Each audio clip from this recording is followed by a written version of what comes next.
So for example, let's say we have, a small ranch, 3 bedrooms, 2 baths on a slab, and we compare it to another small ranch, same number of bedrooms and baths, but the comparable sale, has upgraded granite and remodeled bathrooms and kitchens. We're going to adjust that sales price down to come to, where the subject property is.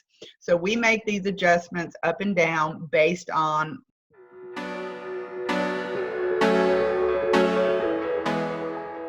Welcome to the J. Wells CFO Show. I'm your host, Jeremy Wells, and with me today is Meredith Young. Meredith's doing a lot of interesting stuff in the real estate space. So Meredith, thank you so much for being on the show today. I'm going to turn it over to you. Tell us who you are, where you're coming from, and what you do.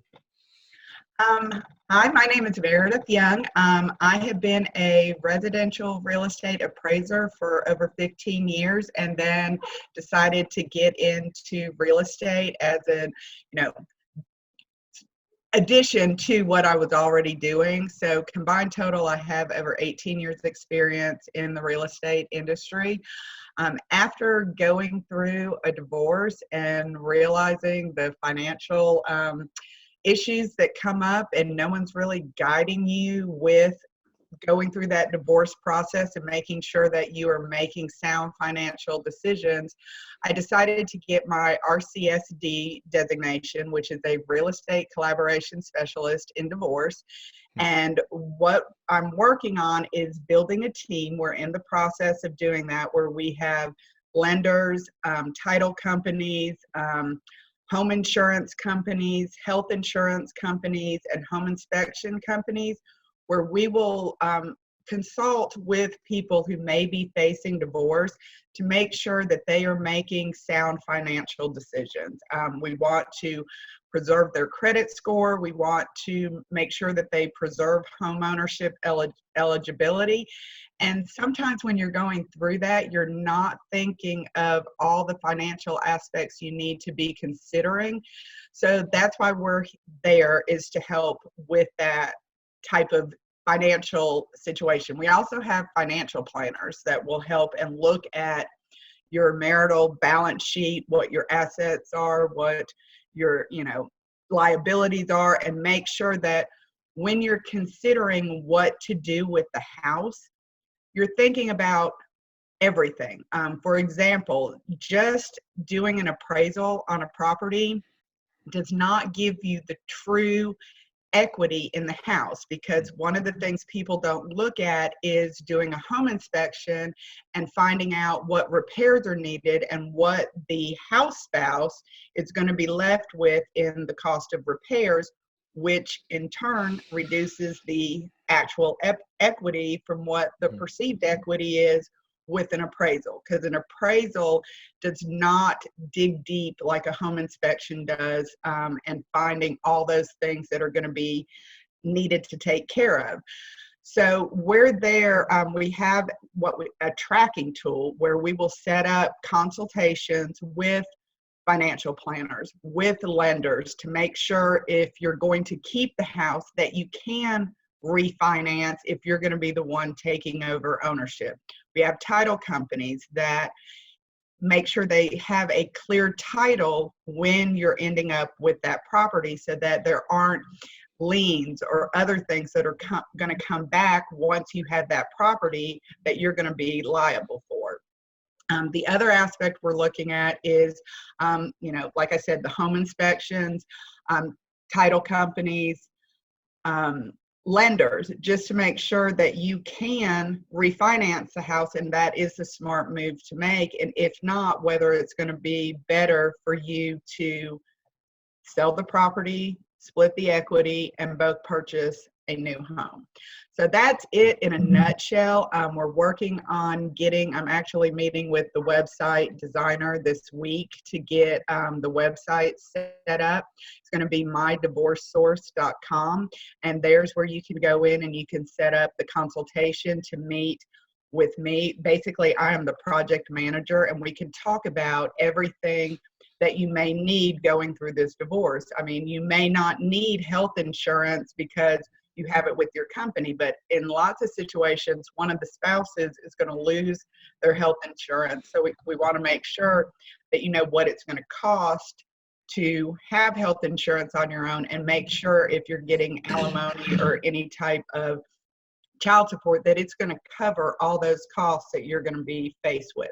Making sure that there is no issues with the home insurance so that you can get home insurance if you're keeping the house. So there's lots of things that we do to assist the lawyers to make sure that their case file is complete and they can represent their clients before they go to mediation, and make sure they're making the most sound financial decision in this process. That's it in a nutshell. Wow. So there's a lot of different things going on here, and some of Yes, them there way is. beyond just real estate. Yeah. But okay, so let's start from the very beginning. Let's say we've got a couple that's currently married and they own a home together and they're getting ready to call it quits. They're getting ready to divorce.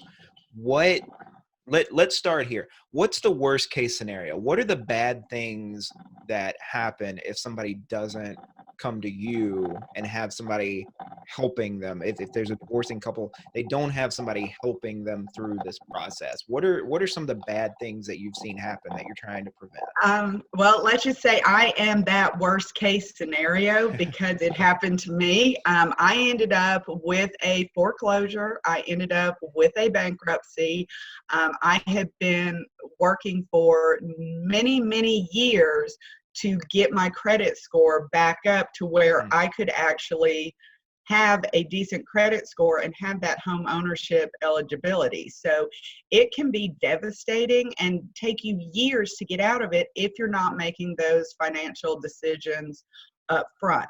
Another horror story I've heard about is where the spouses divorce, the homeowner did not get the spouse that was leaving the house off the title, and so he had some liens that she was not aware of, and so they were left on her, and she was responsible for the liens now because the home was now in her house. She was unaware of this. He didn't disclose it, and that's why we do title searches.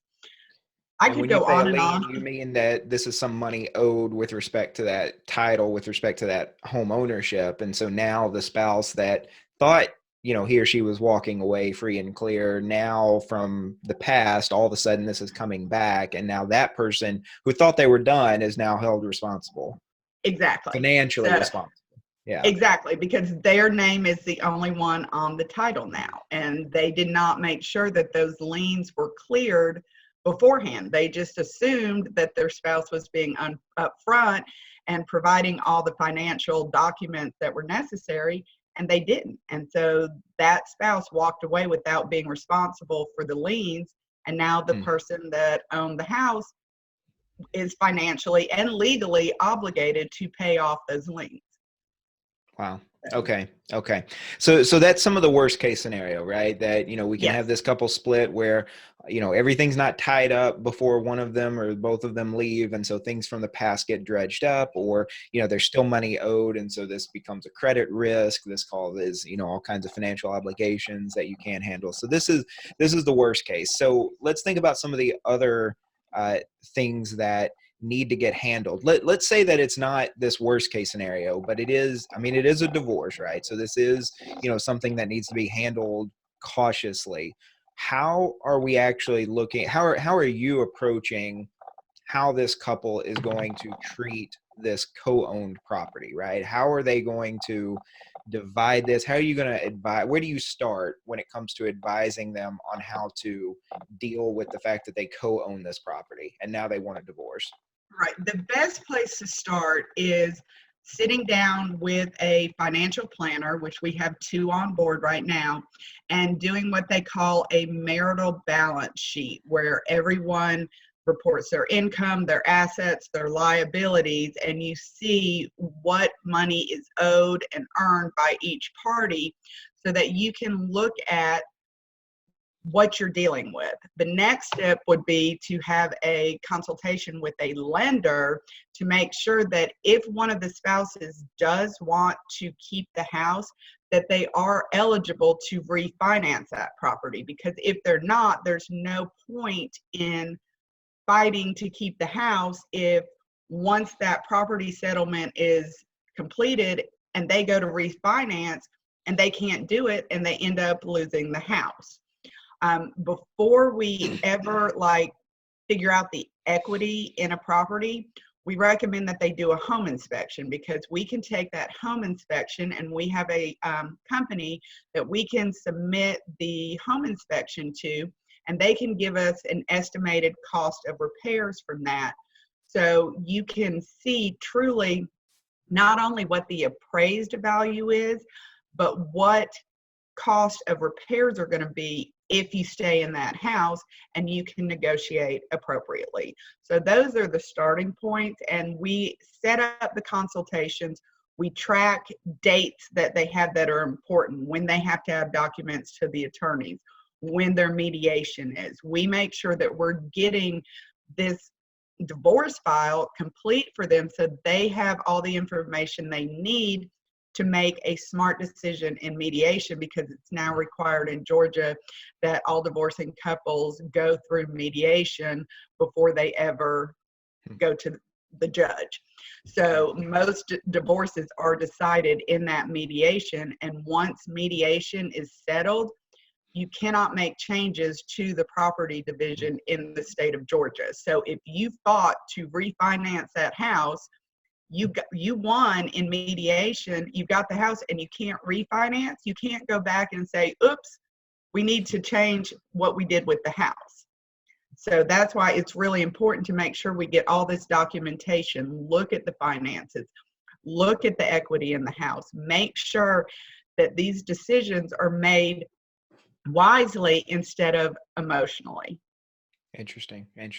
On that topic, so something that I've heard about, I haven't been through a situation like this, but something I've heard about is where you have two spouses, and maybe they haven't been together very long. They don't have really any other complications. There's no children. There's not a lot of shared assets other than just the home. And so the one that, wants out as quickly as possible just says, well, I'll just sign everything over to the other spouse and just walk away. I think some places it's called a quit claim or something like this, right? So I'll just get everything.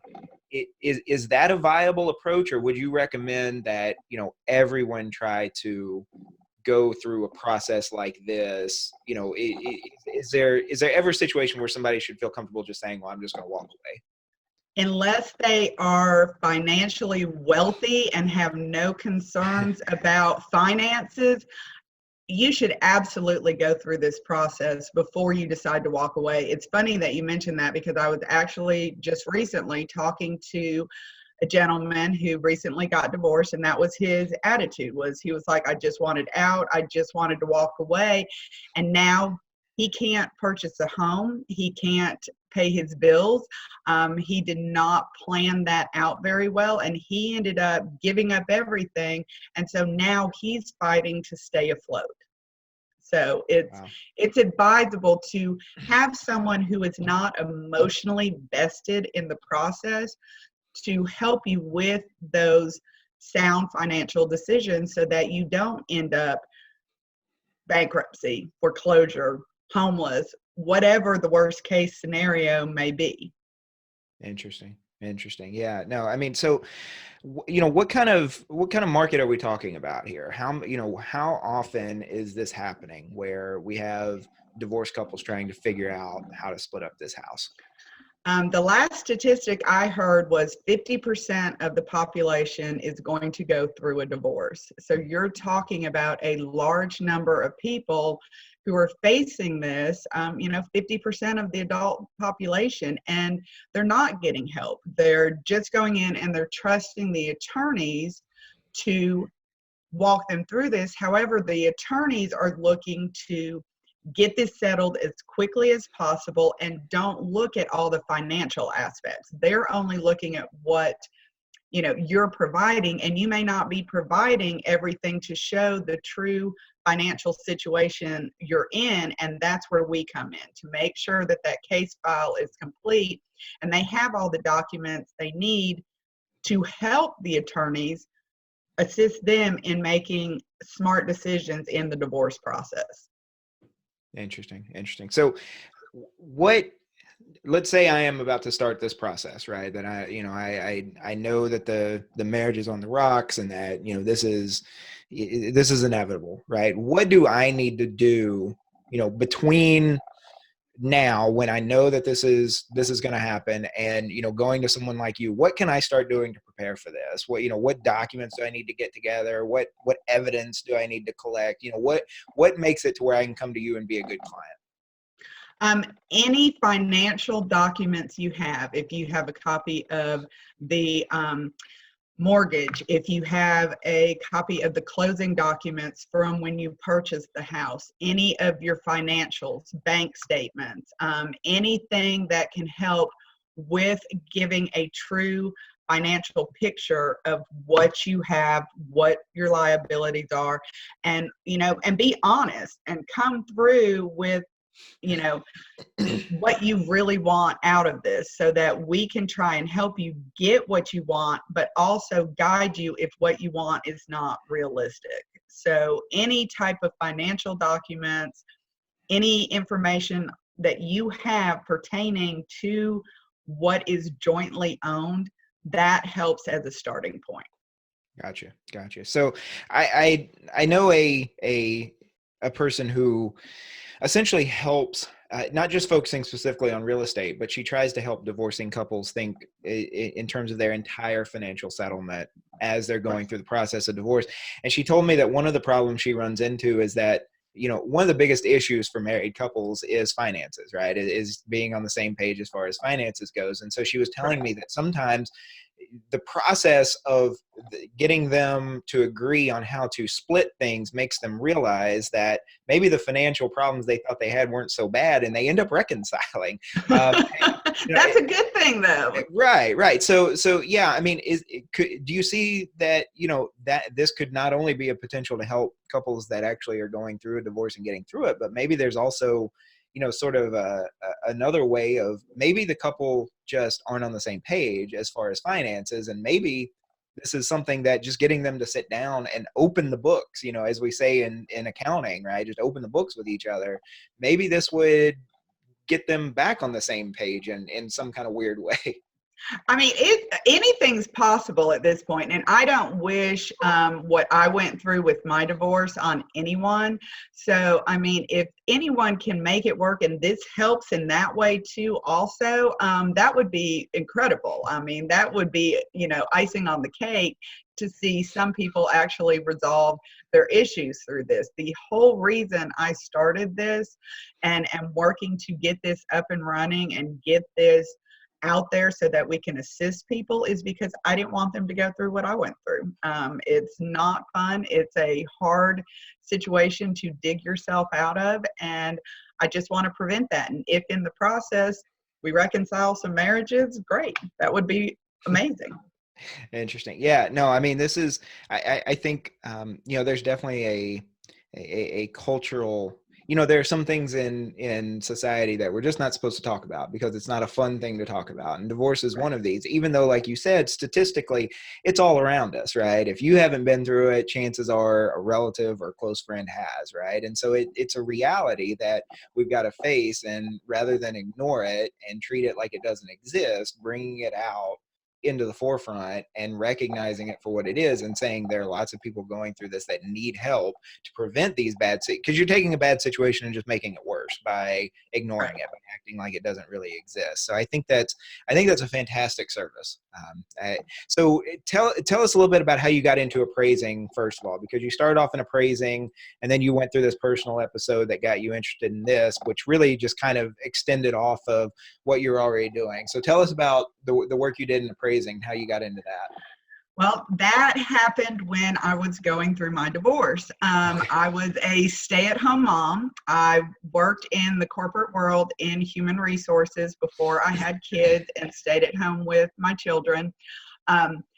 Once I was facing divorce and had no income, no credit, nothing, and I still had 3 small children at home, I was looking for a viable career that would allow me to still be there for my kids while they were still young and provide an income for them. And I just happened to hear through the grapevine in my neighborhood that one of our neighbors owned his own appraisal company, and he was looking for an appraiser to take some of his overflow work.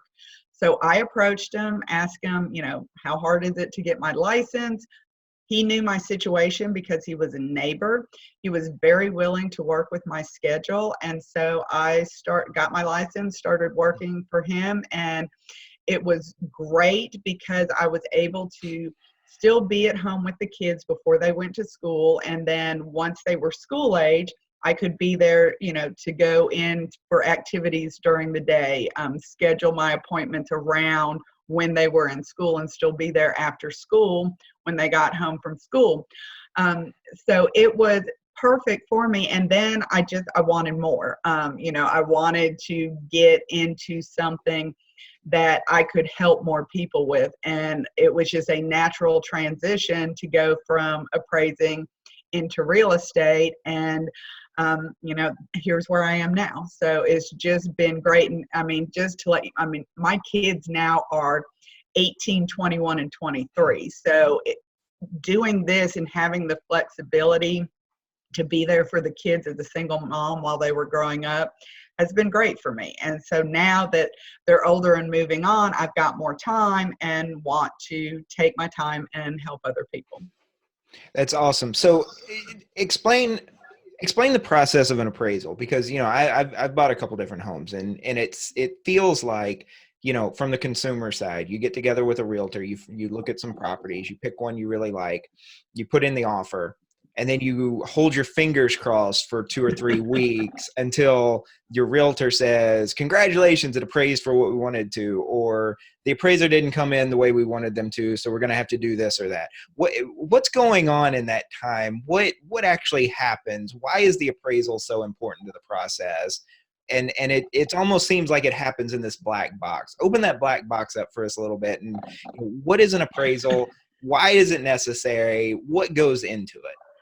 A lot of people think we're just throwing numbers out there, and depends on our mood what the number is going to be. But there's a lot more to the appraisal process. It basically starts off with the appraiser going out to the property, taking measurements so that we can calculate the square footage of the property, looking at the features, whether it has granite countertops, whether it's laminate, if it has, other additions, pools, outdoor living areas, upgraded flooring, upgraded light fixtures. We take all of that into consideration in our valuation of that property. And the opinion of market value comes from what we call a sales comparison approach. Once we have all the information on the subject property, the square footage, number of bedrooms and baths, upgrades, overall condition, all of that, lot size comes into it.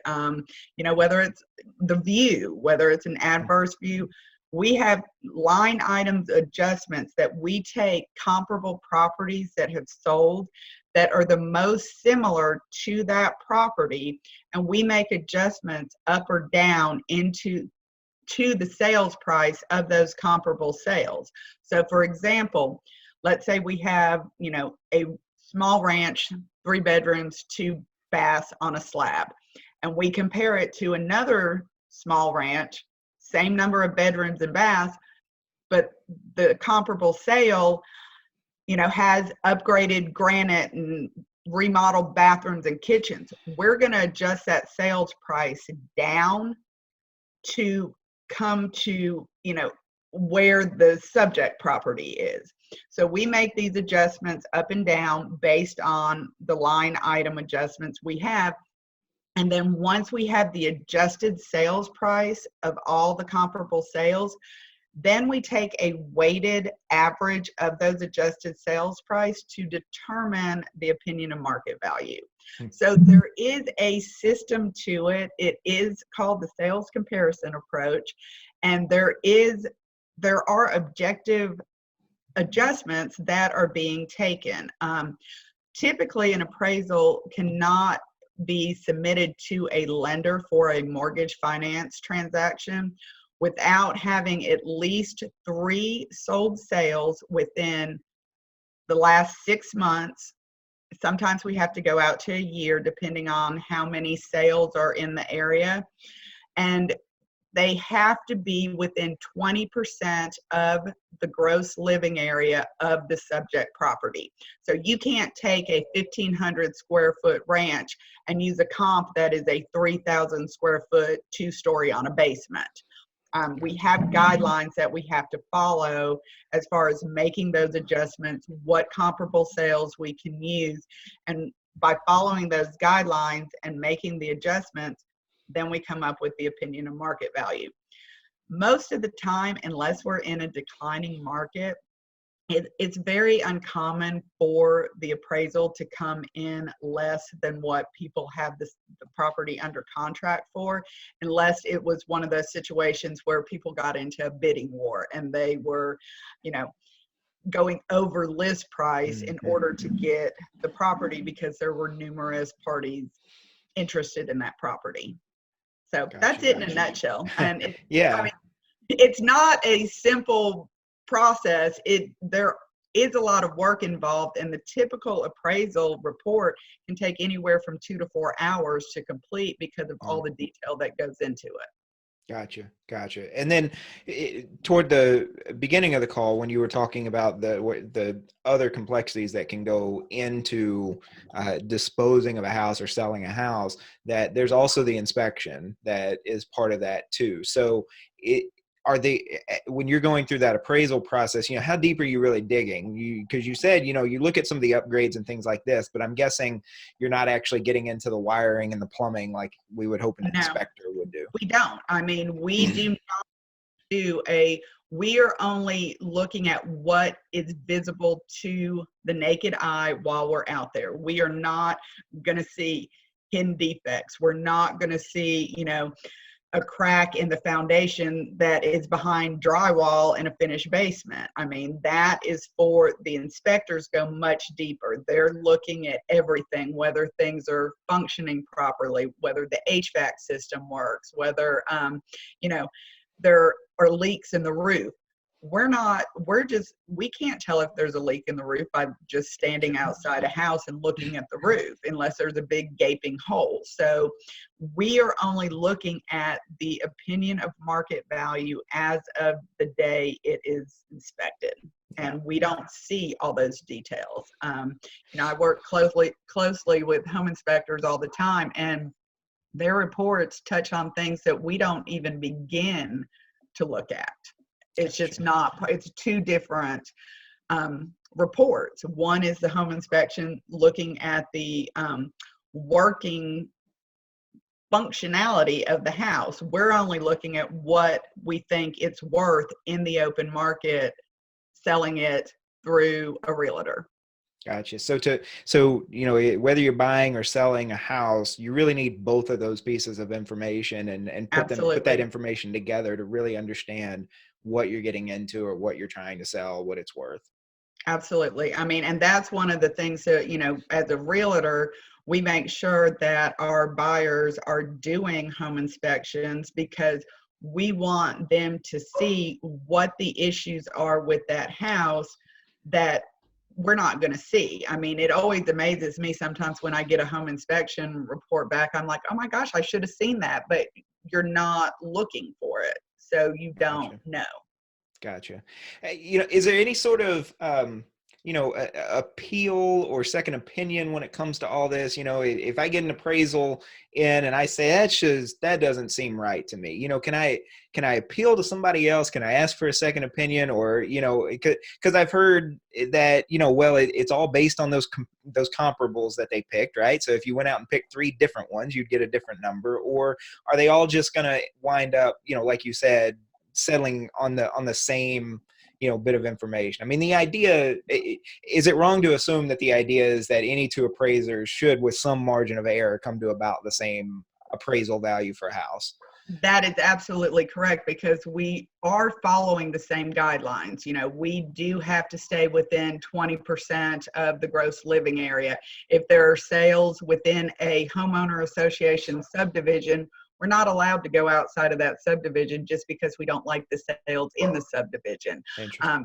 You can't go over a mile away for comparable sales unless it's, like I just did an appraisal on a 58-acre property in Marble Hill. There's not a lot of properties within a mile radius that are 58 acres in Marble Hill. So sometimes there are exceptions to the guidelines, but you have to have justification to go outside of those guidelines. And good appraisers, and most appraisers, are going to follow those guidelines. So when you have two appraisals, the adjustments could be off, from one appraiser to the next, but there should be, the appraiser, if they went out on the same day and appraised the same property, they should be within, a small range of the same value. Right. Yeah, no, it's interesting, because I heard one time that there was a study done where I think it was something like 45 different tax professionals were given the exact same set of information and asked to prepare the same tax return. And these were all, well credentialed, lots of experience, with all of these tax professionals. And they came up, there were 45 of them, and they came up with 45 different tax returns, because it's one of the, and granted, Exactly. I don't know what the margin of error was there. I don't know if one got a $10,000 refund, the other one had them owing $10,000. I don't know if that's the case, but you wound up with 45 at least slightly different results. And it's the same with the appraisal process, because, some appraisers measure to the inch, some measure to the half inch, some round to, the nearest inch. It's just, you don't know what their rounding factor is going to be. So, even though two appraisers are measuring the same house, they could have a different square footage within a margin of acceptability, which is about 100 square feet. So if any property is measured within 100 square feet of each other, that's an acceptable margin of error or margin of acceptance due to rounding, differences. But I mean, 100 square feet, that's a bedroom, I mean, that. Right. Well, it is a 10 by 10 bedroom. Yeah. Right. I mean, but it's acceptable because, like, when I measure, I'm going to do to the nearest, 6 inches. So if I'm measuring something that's 30.8 feet, I'm going to round it up to 31. Another appraiser may round it down to 30 feet, 6 inches. So, there's just a different, and then others are going to put that 30.8. So it just depends on the appraiser. No, it's interesting. It's one of these where, it's one of these fields where there's some professional estimation and consideration that has to go into it, because, at the end of the day, we could line up 100 different property appraisers and get 100 different values for the same property. But at some point we just got to pick one and go with it, Exactly. And go ahead. I was just going to say, in my field, at some point, we just got to file the tax return, right? I mean, we can make a $5 change here and a $10 change there. And at some point, it's just got to get filed. Yeah, exactly. And most lenders on, your standard appraisal, they have an appraiser panel or an appraisal management company so that they are randomly picking their appraisers. So you never know what order you're going to get. And as long as the appraisal gets through underwriting and has followed the guidelines, they'll typically accept that appraisal. But, you can't pick and choose your appraiser in a mortgage finance transaction. Yeah. They just don't do that anymore. So it is a random selection. But there is, what I tell people, if they're not happy with the appraisal, if they can find comparable sales that they think better support what they think the property should be worth, they are free to submit that to the appraiser. Most appraisers will take a look at it, and I always let people know if they submit them to me whether or not I can use it and why or why not I can't, because Right. most people don't understand that appraisal process. And so they'll be in a HOA subdivision and they'll send me a comp that's similar in square footage, but it's sitting on 15 acres. So it's not the same type property. So that's when I will explain to them why that comparable sale is actually not comparable. Gotcha. Understood. Yeah, no, it's one of those fields, like I said, I've only been through it a couple times, but it's one of those aspects of the process that, like I said, you just, as the buyer or the seller, you're just spending a couple weeks there just with your fingers crossed, hoping it comes out right. And then one day you get an email or a text message from your realtor saying, here, the appraisal came in, and Right. you're just on pins and needles until that day. And it's just an interesting facet of that process, that that month-long process of getting to close, that it just keeps you on pins and needles for a month there. Yeah, trust me, I know. I'm working with a first-time home buyer right now, and we just got through the home inspection and went through the amendment to address concerns, and I've had to talk them down off a ledge a couple of times. So, but for a lot of people, it's the biggest purchase they'll ever make. So it ought to be complicated. It ought to be intense. It ought to take a while to get to the result. There ought to be a lot of thought and process that goes into it. And there absolutely is. And that's why, when buying or selling a home, you definitely need a realtor to help you through the process, because it is a very complicated process and there's a lot that goes into it. And if you're not aware of everything that has to happen during that time, it can be overwhelming, without a doubt. Absolutely. Well, good deal. So if somebody's interested in either of these fields of real estate or appraising, or interested in this new aspect on the industry that you're taking of helping divorced couples, what recommendations would you have to them? What advice? Where would you tell them to start? They can always start by reaching out to me. I will be glad to, let them know, how to get into appraising, what it takes to get your appraiser's license, what is involved in the training and getting to the point where you are a capable appraiser.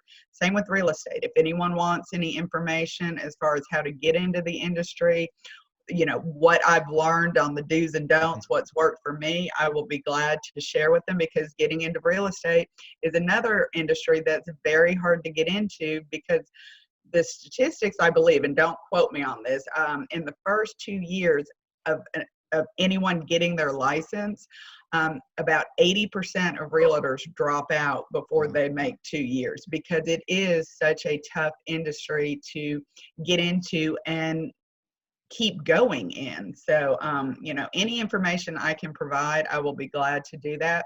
And of course, if anyone needs help with going through a divorce, I will be glad to set up the consultations and get them started so that they can have their case file complete before they go to mediation. Good deal. Well, that takes us to our last question then. How can people get in touch with you? What's the best way for them to reach out to you? There are numerous ways to get in touch with me. The best way is my cell phone, which is 404-247-0854. Always with me. Right now it's on silent, so it didn't ring off the hook while we were doing this. But I also, if you're interested in real estate, my email is meredithyoung@kw.com or meredithyoungrealestate@gmail.com.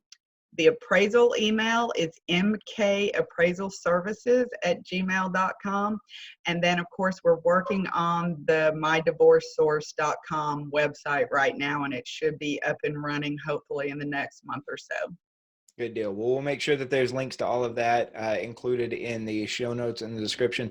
Meredith, learned a bunch here. Thank you so much. Really appreciate what you brought to the show. We've had a couple realtors, but this is the first time we've had an appraiser, and this is the first time that we've had a realtor who specializes in helping divorced couples settle the property issue that's involved in the divorce. So thank you so much for showing up to the show today. Really appreciate having you on here. No problem. My pleasure. Thoroughly enjoyed it. Thank you. Good deal. I am Jeremy Wells. You can find me across all the social media at JWellsCFO. Thank you. Thank you, Meredith. And thank you to all the listeners and watchers. Have a great day.